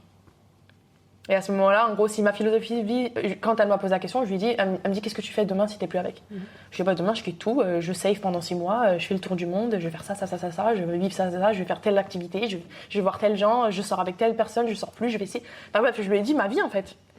Et elle m'a dit qu'en fait, c'est ça que t'aimerais faire. Je lui ai dit oui. Et elle m'a dit, mais là, tu le fais pas. Je lui ai dit, non, parce que je peux pas, j'ai mon mec, je peux pas aller au sport le soir, en plus, je peux pas être avec une équipe de 20 mecs, non, je peux pas faire le tour du monde, il va pas m'attendre. Enfin, tout ce que moi, je rêve de faire en tant que Sophia, being, en tant qu'être Sophia, je pouvais pas le faire. D'où le fait de se sentir libérée quand je suis Bien partie. sûr. Parce que je pouvais Explosion. vraiment être moi-même. Ouais. Et donc là, c'est bon, tu vas faire des voyages. Parce que du coup, on parle de voyage depuis tout à l'heure et de Sophia nomade, Sophia nomade, Sophia nomade. Et dis-moi en plus, je sais déjà, depuis que je te connais, je te vois tout le temps voyager. Parfois, je me demande qu'est-ce qu'elle fait cette fille. Je ne sais plus sur quel pays est-elle quand je lui parle. T'as commencé les voyages déjà depuis il y a 2 ans. Ça fait 2 ans que tu voyages un peu plus. Non, 1 an, pardon. Non, j'ai toujours voyagé. Je fais toujours au moins un voyage par an Ok. dans un pays étranger. Toute seule. Toute seule. J'adore voyager seule. C'est incroyable aussi. C'est la meilleure expérience du monde. C'est la seule chose que j'ai réussi à vraiment établir, vraiment à ce point-là que j'aime le voyage, c'est que quand je lui ai dit on peut se mettre en couple, il n'y a pas de problème, on peut vivre ensemble, il n'y a pas de problème, par contre je voyage. Okay. Donc t'aimes pas voyager, tu fais ce que tu veux, mais moi je voyage. Et si t'es pas content, on arrête là. Okay. Donc c'est vraiment bizarre parce que autant j'étais dépendante de lui, je voulais pas qu'il s'en aille, autant il y a eu certaines bases. Ouais, où j'ai pas pu, je me suis dit je peux pas le quitter et faire le tour du monde, mais à ce moment-là il faudra que je fasse des voyages. Et si vraiment je peux pas voyager, je m'en vais. Parce que je peux pas vivre sans voyage. Il te laissait voyager seul ou il voyageait Non, il m'a laissé voyager seul. T'as jamais eu peur de voyager seul? Non. Non, parce que après c'est vraiment une question de croyance, mais je me dis que j'ai Dieu au-dessus, il m'aidera. Il me protégera. Ça c'est vraiment une croyance vraiment à moi. J'allais dire sinon juste parce que tu fais de la boxe aussi, mais. Bah mais non, récemment. Pas tous de la boxe. Parce que du coup j'en fais maintenant. Oui, c'est vrai. Mais t'en faisais avant aussi. Ouais, j'en fais de la boxe, mais là maintenant je fais des arts martiaux, c'est différent. Tu te sens jamais en insécurité en tant que femme, je parle? Tu le sens un petit peu, mais en fait, c'est pas ça qui va m'arrêter parce que pour moi, il y a de l'insécurité partout. Il y a de l'insécurité dans le quartier dans lequel j'ai grandi, comme en Australie. Si tu rencontres les mauvaises personnes, tu seras toujours en insécurité. Et à ce moment-là, moi, en fait, il y a vraiment, tu m'as demandé une phrase tout à l'heure, il y a une autre phrase qui vraiment, et moi, c'est ancré dans mon cerveau, je ne veux pas vivre dans la peur. Je ne veux pas vivre dans la peur. Peu importe ce dont j'ai peur, je vais le faire. Pas parce que je me fais un défi à moi-même, mais parce que la vie, elle est trop courte pour m'arrêter avec de la peur. Comme quand je l'ai quitté, j'avais peur de, vas-y, reprendre toute seule. Pour moi, c'est pas une question suffisante. Enfin, c'est pas une option suffisante pour moi de rester avec lui. Ok, ça fait peur d'être une femme seule, mais c'est pas une option suffisante pour m'arrêter de vivre et voyager seule. Donc, peu importe ce que je fais, il y aura toujours une peur. Comme là, je vais partir, j'ai peur. Mais pour moi, les aventures les plus belles, c'est vraiment quand t'as peur. Alors attends, tu vas partir, je veux que tu nous en parles absolument, mais on juste reviens un petit peu sur les voyages en solitaire. C'était quoi là ton dernier voyage en date? C'est quoi à Philippines, Indonésie en juillet. Ouais. Je suis partie en tribu. En tribu, voilà, c'est ça. Ouais. Parce que toi, tu fais aussi, surtout, c'est ce que je veux dire, c'est que tu fais pas les voyages un petit peu, tu vois, organisés, confortables. Tu fais vraiment, alors toi, en extrême. Autant avoir peur jusqu'à la fin. Cameron, il me disait quand même, il me dit, t'es la seule personne que j'ai rencontrée dans ma vie qui paye pour avoir moins de confort que là où tu es. C'est ça. Et je lui ai dit, mais pourquoi tu veux payer pour avoir plus de confort que ce qu'on a? Enfin, on habite déjà dans un pays ultra confortable. En Australie, t'as de l'eau chaude à la plage. Pourquoi tu veux que je paye pour aller encore dans un resort et voir encore plus de confort? Ça ne m'intéresse pas. Et il rigolait parce qu'il me dit, mais... Il m'a dit, parce que je lui parlais de l'Inde, et il me dit, mais il n'y a que toi qui vas aller dans un pays, il n'y a pas d'électricité, il n'y a pas d'eau, il n'y a pas de... Il me dit, et tu payes? Je dis, bah oui, parce qu'elle est là l'expérience. Mais on en rigolait vraiment beaucoup. C'est quoi l'expérience que tu recherches du coup? Toi, c'est l'authenticité plus qu'autre chose. En fait, ce que je recherche dans mes voyages, c'est expérimenter le temps qui a passé, qui est passé, à travers les cultures, à travers les architectures, à travers les êtres humains. Donc je vais aller vraiment dans les pays où on ne sait pas ce qui se passe, on ne sait pas ce qui s'est passé, en tout cas pas autant, maintenant de plus en plus, mais je veux voir en fait les cultures à travers le temps. Donc en fait les cultures modernes pour moi elles ne m'intéressent pas vraiment. Donc je t'intéresse pas là par exemple. Non, mais je comprends. Alors, donne-moi l'exemple, par exemple, de la tribu là dont tu parlais juste avant. C'est quoi exactement? Quel type de voyage, pardon? C'est quoi comme voyage? Tu vas dans une tribu, tu vis avec les locaux. Après, là, c'était vraiment une tribu spécifique. Mais ce que j'aime faire, oui, c'est aller dans... En fait, j'aime voir les pays qui ont traversé les civilisations. Okay. Pour moi, ça, c'est vraiment le premier critère. D'où l'Inde, d'où le Japon. Même si c'est un pays très développé aujourd'hui, mais c'est un pays qui a traversé les temps. Mais du coup, c'est marrant que tu sois venu en Australie. Tu vois ça en premier? Ouais. Bah, en fait, Parce qu'il y a pas beaucoup parce que je savais d'histoires. pas, oui, mais je savais pas que l'Australie c'était comme ça au début. Ok. Je m'étais pas intéressée à l'histoire de l'Australie. Ok. Je savais juste que c'était une île perdue. Donc pour moi, Ah, là, je me suis dit que c'était une vieille île. Donc Ok. moi, j'avais l'image des indigènes. Ok. Non, mais vraiment, quand je suis partie de la France, vraiment à ce point-là, j'étais ignorante. J'avais l'idée des indigènes qui vivaient en tribu en Australie. Donc pour moi, ça allait être un voyage de fou. Je suis arrivée, j'ai vu des buildings. J'ai dit, je dis erreur sur la marchandise. Tu te rappelles pas, je t'avais dit, ouais, je voulais Si. rencontrer les aborigènes. Je pensais qu'ils vivaient partout, que tu sais, tu pouvais leur parler, tu pouvais vraiment vivre avec eux et tout. Bah, dans ma tête, je me suis dit, mais c'est pas possible. Ils sont où les aborigènes? Tu les vois, ils sont Le t'es pire, c'est drogués, que tu peux ils même boivent pas de l'alcool. Tu peux même pas les voir en plus parce qu'ils ont été complètement chassés de leur terre, tu vois, donc ils sont L'histoire, elle est terrible. Elle L'histoire, est- elle fait trop de la peine. Enfin, je suis venue, genre, déplanage complet. Non, franchement. Ah ouais, j'ai dit, ah d'accord. Et du coup, la deuxième année, j'ai dit, ok, je vais travailler 1 an, je vais partir, faire le tour du monde. Bon, bref, je suis allée en Nouvelle-Calédonie, par exemple. Et quand je suis allée en Nouvelle-Calédonie, je suis allée sur une île, il n'y avait personne. Il n'y avait pas d'hôtel, il n'y avait rien. Du coup, j'ai rencontré un mec là-bas. Je lui ai dit, est-ce que tu peux me déposer au centre? Il me dit, mais il n'y a pas de centre. Il me dit, il y a que des tribus. Il me dit, mais t'es venu faire quoi? Tu connais quelqu'un ici? Je dis, bah non, parce qu'il parlait français, tu sais. Et je dis, bah non, je connais personne. Il me dit, mais tu vas dormir où? Je dis, bah je sais pas maintenant. Il n'y avait pas d'avion pendant 5 jours. Le prochain avion, c'est 5 jours plus tard. J'avais pas de réseau. T'avais rien organisé, J'avais rien, parce que je ne l'organise jamais. Je prends un billet d'avion et je vois. Je prends toujours ça. Waouh. Donc là, j'avais pris un billet d'avion de Nouméa et je suis allée sur l'île parce que je savais que c'était une belle île. Donc je me dis, je vais aller sur l'île. Sauf que c'était la seule île des TED 5 où il n'y avait pas d'hôtel, il n'y avait pas de resort, il n'y avait rien. C'était une île de tribu. Mais ça, c'est génial ce que tu me racontes. Et pardon, du mais coup, je me suis dit, attends, tu sais quoi, je viens du stop, je vais demander au mec à l'aéroport. Je dis, ah, excuse-moi, est-ce que tu pourrais me déposer au centre? Je me suis dit, je vais bien trouver un truc où dormir. Et c'est là où c'est vraiment, il me dit, attends, mais il n'y a pas de centre. Il me dit, tu vas où? Je dis, bah, je sais pas, je vais attendre, trouver un hôtel et tout. Et il me dit, mais il n'y a rien. Et il roulait, je voyais que la jungle. Que la jungle. Je dis, mais qu'est-ce que je fais là? Et du coup, il m'a conduit au un mini-centre où c'est un petit village où en gros, il y a une épicerie, un truc pour l'essence. Et il me dit, mais tu vas aller où? Je dis, bah, je sais pas. Et là, il me dit, ben, si tu veux, tu peux dormir chez moi, ça te dérange pas, si t'as pas peur et tout. Je dis, de toute façon, j'ai pas de meilleure option. Hein. Pas de réseau. Mais attends, mais t'avais pas peur là, à ce moment-là? Non, moi, T'as pas eu de peur à l'intérieur? Non, je me suis dit, ah, Dieu il est avec moi. Dieu il est avec moi, il a déjà quelqu'un qui m'accompagnait. Et à ce moment-là, je suis allée dans sa tribu, je me suis dit, ah, je verrai bien. Franchement, si un tout petit peu, je me dis, quand même, qu'est-ce que je vais faire? Et vrai, je suis allée dans sa tribu, il m'a présenté à sa famille, j'ai vécu avec lui pendant 5 jours. Et du coup, il m'a emmené chasser, il m'a emmené pêcher, il m'a emmené dans sa culture de vanille. Et on a planté un arbre à mon nom. On mangeait, il chassait des poules, on mangeait ça le soir, on regardait le ciel à la belle étoile. Pas de réseau, pas de téléphone, rien.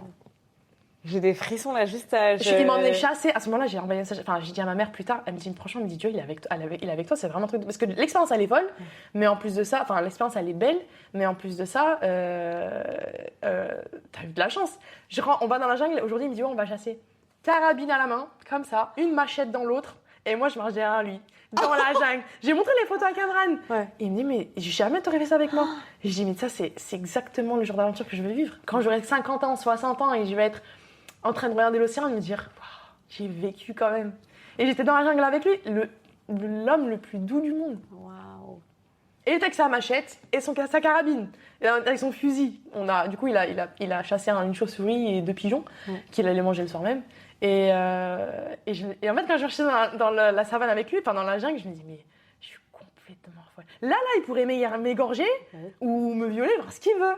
Et en fait, j'ai resté un petit peu derrière, il me dit, non, ça va le faire. En fait, il me dit, pense pas au négatif, ça va le faire, ça va bien se passer. Mais ouais, non, je me rappellerai toute ma vie. Et sa gentillesse, sa bonté, j'avais ma petite chambre, il dormait dans le salon.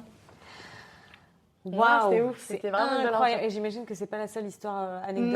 Non, c'est pareil au Vietnam. Franchement, j'ai vraiment des belles rencontres. Qu'est-ce que tu recherches dans le voyage? Est-ce que c'est justement la rencontre humaine? C'est quoi que tu recherches? Ouais, donc c'est marrant parce que peut-être que je la recherche pas ici dans des pays développés. Oui, parce que ça, on le sait. On peut le dire.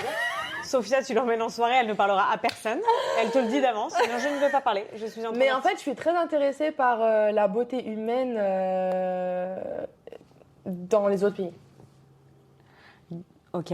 Qu'est-ce que ça veut dire? Parce que pas dans la culture que toi tu connais, tu veux dire? Ouais. Ok. Donc par exemple, pas la culture déjà, française. je suis curieuse. Ouais. Je suis curieuse de savoir comment ils vivent. Ils n'ont pas forcément besoin d'être bons avec moi, mais je veux voir comment ils vivent, comment ils pensent, pourquoi. Je suis vraiment intéressée par. Mais pourquoi? Ça te mène à quoi? Est-ce qu'il y a quelque chose? Non, je trouve ça juste beau. Okay. En fait, je trouve ça vraiment... C'est vraiment pas pour avoir quelque chose moi. C'est vraiment, je trouve ça beau à voir, à observer. Genre, vraiment, je pourrais même... Enfin, j'adore, du coup, parler et rencontrer les autres.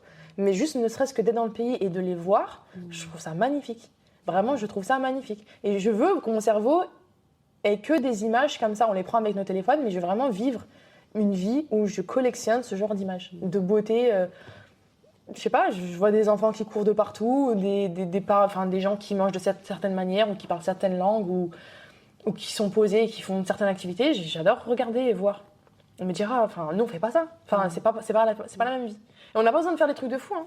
Bah non. Quand on était j'étais en Nouvelle-Calédonie, j'étais sur une autre île et c'est pareil, il y avait un indigène qui faisait des tresses avec ces trucs de bambou là, avec des feuilles. Il était assis, il regardait la plage et je lui ai dit, je peux m'asseoir à côté de toi? Il m'a dit oui, pas de problème. Et là, il a commencé à me parler. On a parlé pendant 3 heures. Et conversation incroyable, spirituelle, de Dieu, de la terre, de l'univers.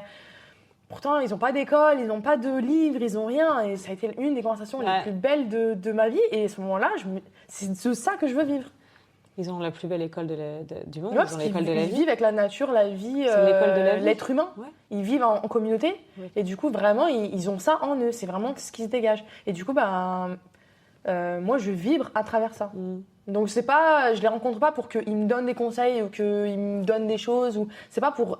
En fait, je reçois, mais vraiment énergétiquement parlant. Waouh. Et du coup, je l'ai vraiment, moi, vécu dans les pays où la culture était différente. Ouais. Du coup, c'est... C'est pour ça que tu veux aller dans les pays où la culture est différente. Mais par contre, je veux aussi voir les cultures parce que je suis intéressée par la différence de culture, en fait. Et je suis intéressée par l'histoire, dans les civilisations anciennes que, genre, même notre génération, elle est pas connue. Tu sais, quand tu vas en Inde et que tu dis c'est la civilisation la plus ancienne du monde, de l'histoire terrestre, limite, tu te dis, waouh. Même en Égypte, moi, ces pays, ils me fascinent. Et du coup, tu te verrais faire ce genre, toutes ces aventures avec quelqu'un qui est tout le temps avec toi, par exemple? Ou il y a vraiment un truc où tu te sens libre? Ouais, là, faut que je le fasse seule. Je le fasse seule. Je suis pas contre, à un certain moment, si je suis prête ou que l'univers a décidé que... On envoie les messages. Les CV. Les CV, Sophia. Voilà. Mais plus tard, prenez votre temps, par contre. Mais non, j'ai besoin de le faire seule parce que je sais aussi que l'ayant fait seule, ça va apporter énormément dans notre relation, je pense.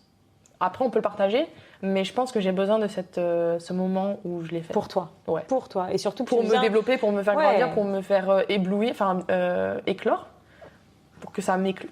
Oui, tu peux dire, tu éclos. J'éclose. Oui, parce que c'est ça la Sophia qui va avoir. C'est la Sophia avec ces expériences-là.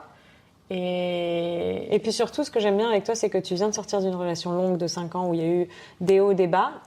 Tu te laisses le temps. Et je trouve que c'est important de le faire parce que souvent, pas souvent, mais il y a beaucoup d'histoires où on passe d'une relation à une autre parce que la personne a peur de se retrouver confrontée à elle-même, par exemple, ou confrontée à des choses. Et du coup, on enchaîne les relations d'une à une. Après, il faut savoir qu'avant Cameron, j'étais seule. J'ai jamais eu de relation. C'était ma plus grosse relation. Ouais. Et j'ai toujours aimé être seule et j'ai toujours voyagé seule, même avant lui. Donc en fait, j'ai juste retrouvé ce que j'avais avant, mais du coup avec beaucoup plus de maturité, beaucoup plus de confiance en moi, et d'acceptation et de connaissance de moi-même. Du coup là, je suis vraiment la meilleure version pour partir. Et donc tu vas partir. Est-ce que tu peux nous en dire plus? Où est-ce que tu pars, Sophia? Du coup, c'est fou, la vie. C'est ça que je dis, elle est marrante, la vie, elle est magique, parce que forcément, elle n'était pas magique. Enfin, elle était magique pendant les 5 ans avec lui, mais... D'une autre manière. Ouais, mais du coup, maintenant, aujourd'hui, qu'on en résume, tu te dis, mon voyage n'aurait pas été le même, et il n'aurait pas du tout eu la même valeur ou la même signification si j'avais fait mon tour du monde il y a 5 ans. Et aujourd'hui, je suis heureuse de le faire, aujourd'hui. Pendant 2 ans, j'étais à Cameron et je déprimais parce que je ne pouvais pas partir en voyage, parce que c'était fermé, parce que parce que je ne pouvais pas faire mon tour du monde, parce que je suis en couple. Aujourd'hui, je ne voudrais pas faire mon tour du monde à 25. Je suis contente de le faire aujourd'hui. Ouais. Je suis contente de le faire après ma relation.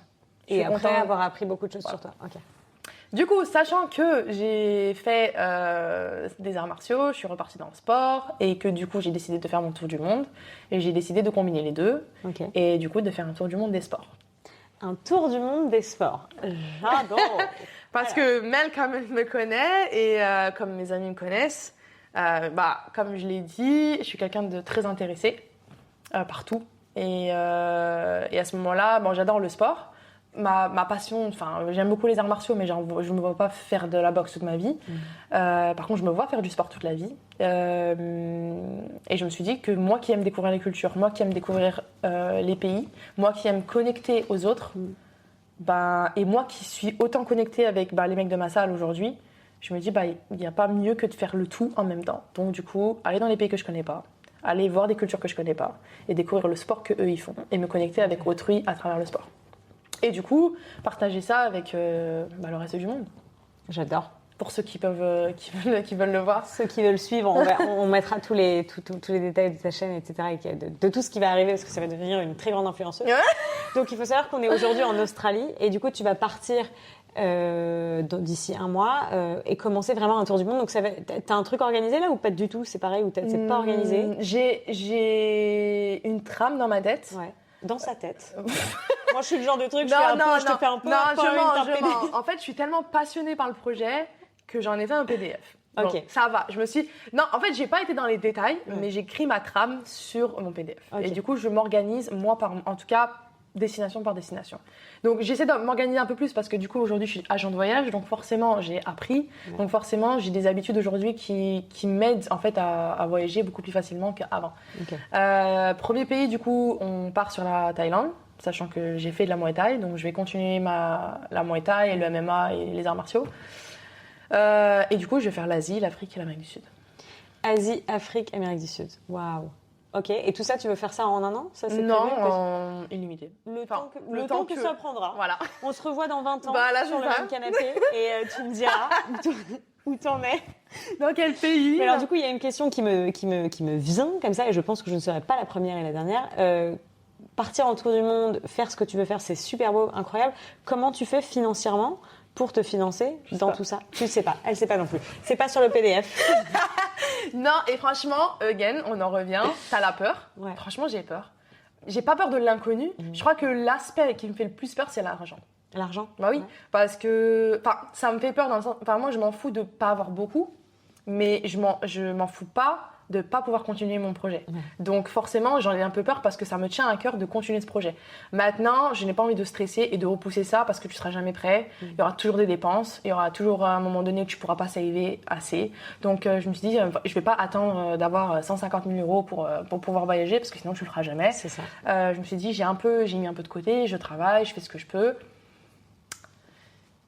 Je me dis... Appelle au don maintenant. Non, mais je me dis que, again, même si j'ai peur d'un truc, je veux le faire.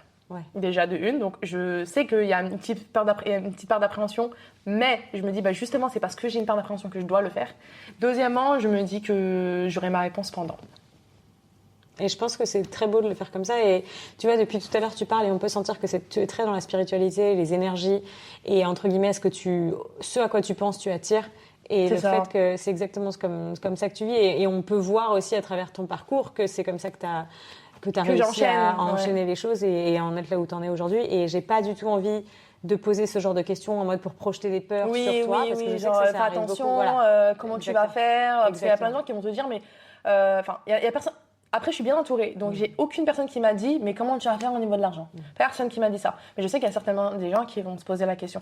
Mais après, je suis quelqu'un qui n'a pas peur de travailler. Je suis quelqu'un, on est français, on a un passeport français, on a un passeport ultra puissant. Du travail, il y en a en cash. Pour moi, le travail, c'est pas quelque chose que je pourrais pas trouver. Je pourrais en trouver partout. Même si je dois rester 3 mois dans un pays pour payer mon prochain billet, je le ferai. Même si je dois faire du ménage, même si je dois faire la plonge, je le ferai. Si je dois financer mon rêve, je le financerai. Je préfère financer mon rêve comme ça et vivre mon rêve que faire du 9h-17h alors que ce n'est pas mon rêve et financer quoi au final? Mon week-end? Ta dépression? Voilà. Donc à un moment donné, c'est comme la boulimie et être en bonne santé. Il y a un moment donné, oui, on a tous peur du financier, mais la balance, elle n'est pas... Est-ce que je ne devrais pas partir un an et faire mon expérience et au pire du pire, je rentrerai en France, au pire du pire, j'irai vivre en Nouvelle-Zélande, au pire du pire, j'irai au Canada, mais au moins j'aurais vécu une expérience où je vis dans la peur et je reste ici et je travaille, et où je rentre en France et je travaille et j'attends le miracle d'avoir gagné au loto pour partir. T'as toujours été comme ça? Ouais. Toujours depuis toute petite? Toute petite. T'as jamais eu ces peurs-là qui t'ont vraiment stoppée? Non, aucune peur m'arrête. Ça va être le teaser du podcast. Occupe le m'arrête. Occupe le m'arrête. Non, mais en fait, j'ai l'impression que je suis. Même mon ex, il me disait, il me dit, Sophia, il me dit, tu te rends pas compte qu'il m'a dit tout ce que j'arrive à achever, c'est grâce à toi, juste parce que je te vois ne pas avoir peur. Il me dit, je ne sais pas comment tu fais pour ne pas avoir peur. Je lui dis, mais si, j'ai peur. Je lui dis, mais arrête de croire. En plus, je suis une femme. Oui, j'ai peur, monsieur. J'ai peur de la vie, moi aussi, des fois. Mais justement, en fait, je suis drivée par ça. En fait, dès l'instant où je ressens une once de peur, eh ben, je sais que c'est là où il faut que j'aille. Je peux pas t'expliquer. Les gens, ils vont te dire, oui, suis ta passion. Donc oui, je vais suivre ma passion. Mais forcément, quand tu as des passions, tu as des peurs. Et forcément, tu as peut-être peur de pas d'y arriver. Oui, j'ai peur. Mais justement, dès l'instant où j'ai peur, ben, c'est là où... Quand j'ai fait mon premier fight, j'ai cru que mes jambes, elles allaient me marrer. Mes jambes, elles tremblaient. Le mec, il m'a dit, go. J'étais comme ça. Je dis, mais je vais jamais réussir à... En fait, la fille, elle me faisait pas peur. Mais c'est le fait d'être au milieu, de devoir combattre. Mes jambes, elles tremblaient. J'ai jamais autant tremblé intérieurement de ma vie. Mais je me suis dit, c'est là qu'il faut que je le fasse. Tu penses que tu tiens ça d'où? De qui? Mon père. Ouais. Il était pareil aussi? Il Ouais, est pareil? mon père, ouais. Ouais, mon père, il a peur de rien. Voilà. Est-ce que tu as été éduquée dans ça aussi, en mode faut pas que tu aies peur, Sophia, ou tu penses que c'est vraiment un truc, c'est en toi? Ouais, non, c'est en moi. Ils ont jamais été comme ça. Waouh. Ils m'ont jamais forcé à être d'une certaine manière. C'est impressionnant, c'est très beau et je pense que c'est très inspirant parce que peu de gens sont comme ça. Mais j'aime beaucoup cette fille. Après, pour mon expérience aujourd'hui, j'ai que 32 ans, mais pour ce que j'ai vécu, vraiment, je trouve que ma vie a fait que aller crescendo. Ouais. En montant. Dans le positif, même si je traversais certains trucs ou des trucs pires avant, quoi que ce soit. Quand je fais le bilan aujourd'hui, je suis que dans le mieux. Donc, en fait, à ce moment-là, je me dis, mais pourquoi je m'arrêterais, quoi? Pourquoi je m'arrêterais pour me stabiliser si ça va que dans le mieux quand je traverse mes peurs? Wow. Donc oui, et la plus grosse peur que j'ai ressentie, je pense que c'était quand je suis venue en Australie. Mais je pense aujourd'hui que partir là dans un mois, ça me fait plus peur que quand je suis venue en Australie. Pourquoi? Alors oui, avant, j'avais pas de connaissances. Mais le truc, c'est que je suis partie de la France, tu te dis, bon, vas-y, il n'y a plus rien en France. Vraiment, tu laisses le pire derrière toi parce que tu n'aimes pas la mentalité, tu n'aimes pas les gens, il n'y a rien économiquement. Enfin, tu vois. Alors que là, je pars vraiment en laissant derrière moi mon boulot, mes amis, une vie que j'aime, le soleil, enfin vraiment le style de vie que j'aime vraiment avoir, ça, je le laisse. C'est le même pattern que ce que tu avais avec ton mec, du coup, Cameron. Ouais. Pas exactement pas, mais un peu cette espèce de confort et de genre, c'est bon, tu vois, c'est installé, les choses sont faites, fini. tout est prêt, tu peux juste vivre là et être tranquille. Ouais. Et maintenant, dès que tu as ce confort-là, bam, tu veux partir. Et d'ailleurs, j'ai entendu ça sur, je sais plus, un podcast, je crois que j'ai entendu. Il y a une nana qui disait, à partir du moment où je deviens confortable dans je m'en vais. Je m'en vais. Ouais. À chaque fois. C'est vrai, et c'est super dur. C'est super dur, mais elle expliquait qu'il n'y a que comme ça où elle se sent que vivante. C'est exactement ça. Ouais. Dès l'instant, et je disais à Cameron, il me dit, oh, mais tu veux quoi plus? Je lui dis, je veux rien. Je lui dis, je veux juste vivre. Je lui dis, là, on vit pas. Genre là, je m'ennuie. Et je m'ennuie pas dans la recherche de plus ou de plus d'excitation, parce que oui, je pourrais faire plein de trucs et des sensations fortes et tout. Mais en fait, moi, je vis grâce à l'inconnu. Je dis, moi, c'est pas une question de je veux être dans un château ou acheter une maison ou acheter une voiture. Je dis, je m'en fous moi de ça, j'ai pas besoin de matériel ou même d'aventure. Je veux vivre dans l'inconnu. Je ne veux pas savoir quoi faire demain. Je ne veux pas vivre avec la routine. Donc, tu fais ce que tu veux, mais la routine, je ne la fais pas. Je n'ai peur de rien. Et il m'a dit, mais tu peux pas vivre comme ça. Je dis, si. Bah, regarde-moi. Il t'a dit, tu peux pas vivre comme ça? Non, il m'a dit, ouais, il faut grandir. Non, il faut avoir des responsabilités. Tu deviens adulte. Il faut que ce soit organisé. Il faut que, tu vois, ce soit cadré. Je dis, non, ça, c'est ta vision. Ma vision, c'est pas celle-là. En tout cas, c'est la vision qui me fait vibrer, moi. C'est celle de l'inconnu. Et ça fait peur. Et oui, c'est inconfort. Il me dit, oui, tu peux pas vivre en voyage. Tu vas faire quoi à 40 ans? Je lui dis, exactement ce que je suis en train de faire maintenant. Je me pose. Je travaille dans une agence de voyage. Voilà, tu verras, et puis tu verras bien. Je lui dis, dans le pire des cas, je lui dis à 40 ans. On te retrouve dans la jungle en tribu. Qu'est-ce voilà. Que voilà. Non, mais et je lui dis, mais à 40 ans, je peux faire la même chose que je suis en train de faire là. Pourquoi tu veux que je vive dans le connu? C'est ça, et c'est fou de voir toutes les barrières que les gens se mettent dans leur tête qui font la société qu'on a aujourd'hui, en fait, tout simplement. Tu vois, on a tous des barrières. On a des peurs alors que non, et je trouve que c'est beau d'avoir des gens comme toi, tu vois, qui repoussent ces limites-là et qui poussent les portes alors que les gens te disent putain, attention, tu vois. Du coup, tu vas nous montrer le chemin. Et tu vas nous montrer ça sur quoi? Tu vas faire YouTube? Du coup, YouTube, TikTok, Instagram, ça fait super. Alors ça aussi, ça fait peur. Je pense que ça me fait plus peur que le voyage lui-même. Ouais. C'est de m'exposer parce que j'ai pas l'habitude. c'est de m'exposer. Autant je suis capable de connecter, autant c'est hyper dur pour moi de partager ça sur les réseaux. C'est vraiment... Parce que t'aimes pas te regarder ou parce que c'est quoi? Non, c'est parce que tu te sens stupide, tu te sens bête, tu te sens... Pourtant, les gens, ils te jugent pas forcément. J'ai l'impression que les gens, ils font que me supporter. Tu sais, je rencontre des gens à la plage ou même dès que j'interviewe quelqu'un qui sont super enjoués de ce que je fais. Et je le suis aussi, mais m'exposer sur les réseaux, tu te dis ouais, mais tout le monde qui me regarde. Est-ce que je suis légitime? Ouais. Qui suis-je pour... Ouais, je sais, je suis passée par cette peur-là. Qu'est-ce qu'ils vont penser? Est-ce qu'ils vont penser que c'est intéressant? Est-ce que ça va être pas intéressant? Mais en fait, ça, j'essaie de le mettre en arrière parce que je me dis que je le partage pas pour plaire. Exactement. Je le partage parce que je suis heureuse. Exactement. Et à ce moment-là, du coup, ça m'aide à quand même le faire. Et je vais te donner quelques tips par rapport à moi, mon parcours sur ce podcast et sur aussi la chaîne Instagram. Je sais pas comment tu fais. Franchement, je suis arrêtée. Mais... Moi, je le vois de l'extérieur et je me suis dit, mais... comment elle fait Mais alors, ma première vidéo que j'ai accepté de me filmer moi-même où je parle sur Instagram, je l'ai envoyée d'abord à 5 potes pour demander est-ce que je suis ridicule. Ça va. Ouais. Non, mais j'étais là, est-ce que c'est ridicule de poster ça? Parce que c'est pour ça, je comprends tes peurs. Parce que tout comme toi, en fait, moi ce que j'aime pas, c'est dans le côté réseaux sociaux. Et alors là, vous pouvez encore écouter un autre podcast qu'on vient juste de faire avec Mehdi, qui est sur l'ère du digital et rester authentique. Ouais. Et c'est ça qui me dérange, c'est de devoir tout le temps jouer ce jeu, en fait. Tu vois, tu dois jouer le jeu de t'exposer, d'en montrer un peu plus, un peu trop, de faire... Et c'est le jeu, et c'est du marketing, et c'est comme ça que ça en fait, tu te vends toi-même. Exactement. Ouais. Et sauf que moi, ça me dérange parce que tout comme toi, j'ai pas besoin de cette approbation-là. Moi, ce que je veux faire, c'est partager des histoires, c'est donner de l'espoir. L'espoir, c'est de sortir les gens de leur retranchement et de leur bulle et de leur dire, regarde ce que Sophia a fait. Tu vois, exactement. Et pour leur donner des rêves et pour inspirer les gens à sortir de leur zone de confort et à leur dire, il y a une autre vie que celle que vous connaissez. Ouais. Et c'est pour ça que je le fais exactement comme toi. Tu vois, en fait, quand tu sais exactement pourquoi tu fais quelque chose, ça va t'aider à te driver. En fait, montrer l'authenticité, ça me dérange pas. C'est vraiment me filmer quand je suis dehors. Ouais. Ou me filmer quand je suis à la salle. Tu vas prendre le pli. Les gens, en fait, tu sais que les gens te regardent et qu'ils disent mais pourquoi elle fait ça? Ouais. Genre, en fait, c'est juste ça, moi, qui me dérange. Je sais, mais c'est justement pour ça que si tu reviens à attends, pourquoi je fais ça? Pourquoi je me filme?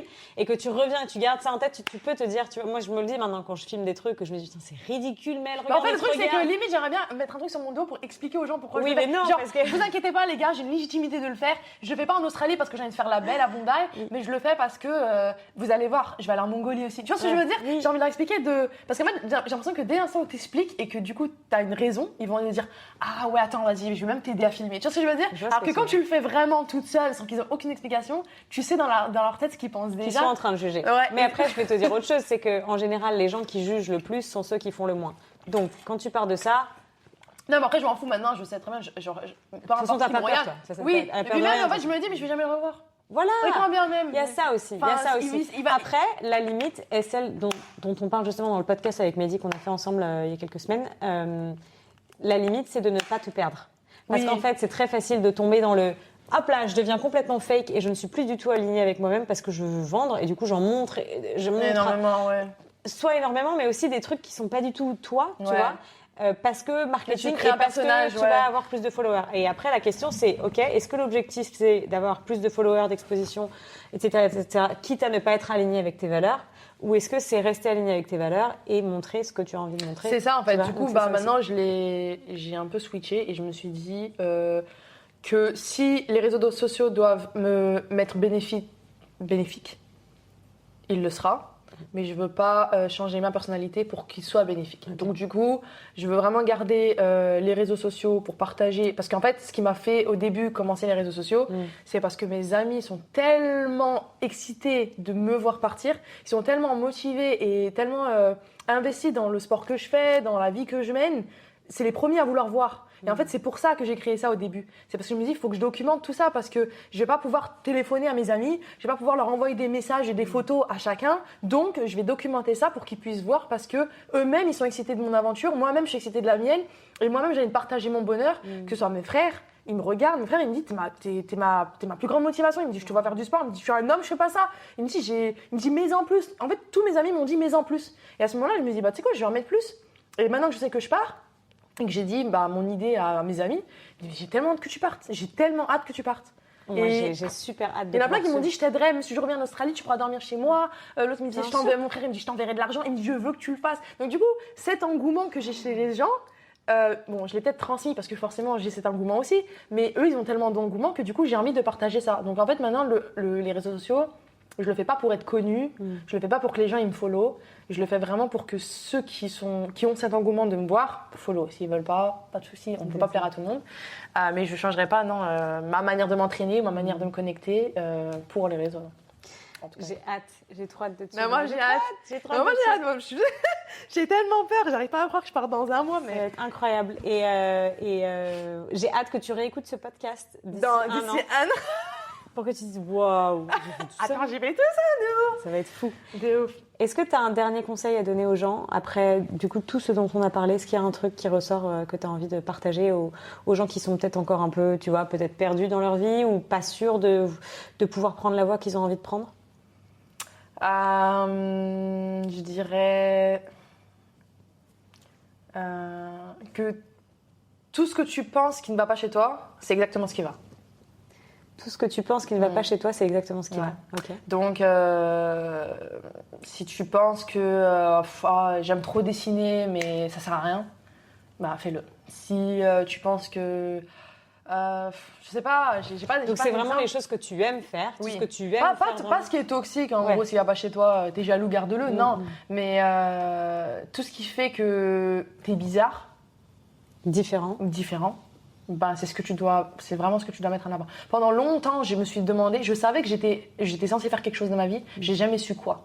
Mais j'ai toujours su qu'il y avait quelque chose qui allait être différent que le reste des gens. Mais je l'ai jamais su. Et je me suis vraiment torturé l'esprit à comprendre ce pourquoi j'étais faite. Et en vrai, aujourd'hui, je me dis, mais en fait, j'allie juste mes deux passions et qui ont toujours été là. J'ai fait du sport, ça fait 15 ans. Je voyage depuis toujours, enfin, je rêve de voyager, de faire le tour du monde. Et c'est qu'aujourd'hui où je me suis dit, bah tiens, je vais faire les deux. Qu'aujourd'hui, alors que j'ai fait les deux depuis toujours. Et on va dire que le sport qui me rend bizarre, c'est le fait de faire des sports de mecs. J'ai toujours fait ça, j'ai toujours fait du crossfit, j'ai toujours fait de la boxe, j'ai toujours fait peu importe. Et le voyage. Le voyage, vivre nomade, aujourd'hui c'est la mode de voyager, mais pas tout le monde ne vit pas nomade. Tout le monde te dit, oui, il faut que tu te stabilises, ouais, mais t'as 30 ans. Et en fait, je me suis dit, non, c'est les deux trucs qui font qu'aujourd'hui je peux être vue différente. Et aujourd'hui, c'est les deux trucs qui m'animent aujourd'hui. C'est incroyable. Et je te souhaite surtout beaucoup de l'aventure. Une très très belle aventure, beaucoup de chance sur ton chemin qui, j'en suis sûre, sur moi, de nous donner des nouvelles. Mais je pense que je mettrai toutes les choses pour te suivre sur Instagram, YouTube, etc. Toutes les références TikTok en bas de l'épisode. Merci encore 1000 fois. Merci à toi. Ça m'a fait trop plaisir de J'espère que ça m'a aidé. Je suis triste de devoir partir et en même temps, j'ai envie de te pousser. Tout le monde me dit, en fait, je vais leur manquer. Mais d'un autre côté, tout le monde est curieux et pressé de voir l'aventure que je vais. Parce que tout le monde me dit, on ne l'a jamais vu, ça n'a jamais été fait. Et tout le monde me dit, s'il y a une personne qui peut le faire, c'est toi.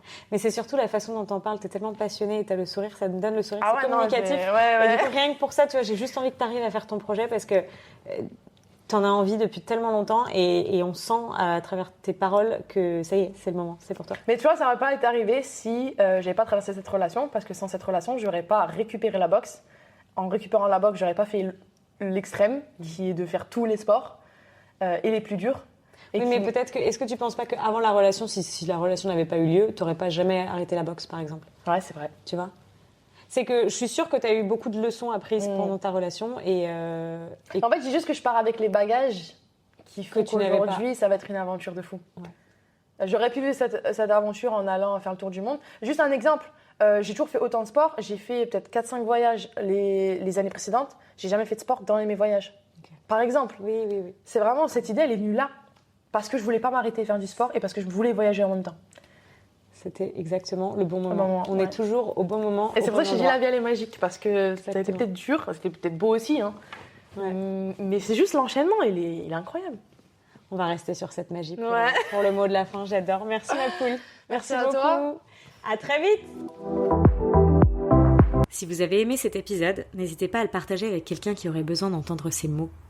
Vous pouvez également me donner un énorme coup de pouce en vous abonnant à ma chaîne ou en laissant un commentaire sous ce podcast. Je suis super ouverte au retour et ça m'aide vraiment beaucoup d'avoir vos feedbacks. Ça me permettra d'améliorer cette chaîne et de faire grandir encore plus ce podcast au maximum. Et puis si vous avez envie d'en découvrir un petit peu plus sur mon travail, n'hésitez pas à suivre mon compte Instagram Fly with Mel. Et moi je vous dis à bientôt pour un nouvel épisode.